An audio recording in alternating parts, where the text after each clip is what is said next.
Club des libraires de Télématin, dont fait partie Xavier Demarchi, qui est libraire à Paris, dans le 7e arrondissement. Il vous a fait un choix sur 3 romans. Deux romans et un bouquin d'histoire, d'écritage qui va vous faire aimer l'histoire. Vous savez, ces livres d'histoire qu'on lit avec gourmandise et au cours d'un dîner, on peut dire « Ah, tu sais pourquoi un tel a fait ça en telle époque ?» c'est dans les dîners qu'on dit ça. Bah, on peut, ça peut égayer le dîner. Et puis deux romans... c'est foutu, hein. Non, mais vous voyez, ce sont des... Au petit déjeuner, on peut faire le malin aussi, non? Écoutez, on peut aller jusqu'au petit-déj, si vous voulez, la machine à café, bien évidemment.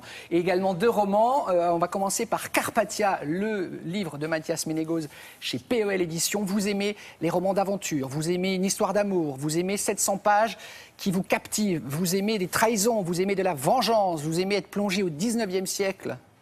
Je pose des questions, je ne sais pas si vous avez... Non, mais si vous répondez oui à toutes ces questions... Non, on ne répond pas parce qu'on est un peu en retard. Bon, alors il est fait pour vous. Il est fait pour vous. Regardez les explications de Xavier.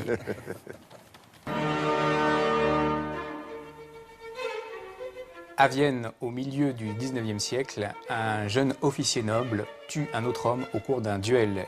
Il décide donc de quitter la ville en compagnie de sa jeune épouse. Il va retrouver le château et les terres de ses ancêtres. Une fois sur place, il est bien décidé à rétablir ses droits et son autorité. Or, dans la forêt alentour, une bande de chasseurs contrebandiers a décidé d'en finir avec le jeune homme. Ils veulent mettre un terme à cette dynastie. Le jeune officier sait que ses jours sont comptés. Un matin, il organise une vaste chasse qu'il transforme donc en chasse à l'homme. Ce premier roman est époustouflant et en plus de cela, il est enserré dans un style absolument magnifique. Vous retrouverez les délices d'Alexandre Dumas. Évasion, richesse psychologique des personnages, beauté de l'histoire. Ce livre est le meilleur du moment.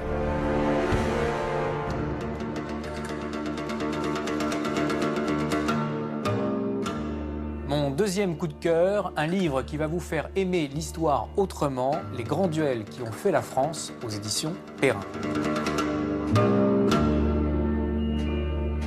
Comment raconter l'histoire de France sans tomber dans les pièges de l'ennui? C'est ce défi que relève ce livre à travers 20 portraits, 20 duels, 20 affrontements qui illustrent notre histoire.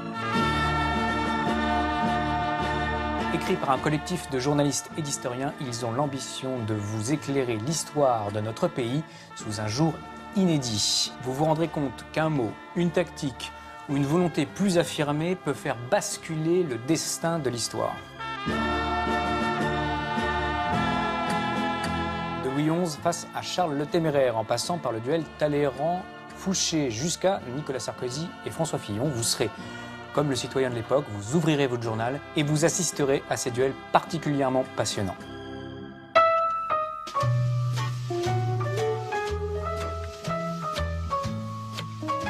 Et pour finir, le livre le plus original du moment, Les Révolutions de Jacques Coskas, d'Olivier Guèze, aux éditions Belfond. En France, dans les années 70, Jacques Coskas est un adolescent qui, un jour, alors qu'il est en vacances avec ses parents, voit au bord d'une piscine une femme nue. C'est décidé, il veut vivre une vie facile, entouré de femmes. Le problème de notre héros, c'est qu'il pousse toutes les situations à leur paroxysme. Ce mélange de Woody Allen et de Pierre Richard va vivre des situations plus déjantées les unes que les autres. Va-t-il arriver à se défaire du nœud compliqué de fil dans lequel il s'est empêtré? Ce livre est éminemment drôle, touchant, émouvant. Vous aurez envie de saisir par l'épaule ce personnage et de lui dire « Allez, arrête tes bêtises, ressaisis-toi ». Olivier Guèze signe ici un roman merveilleusement original.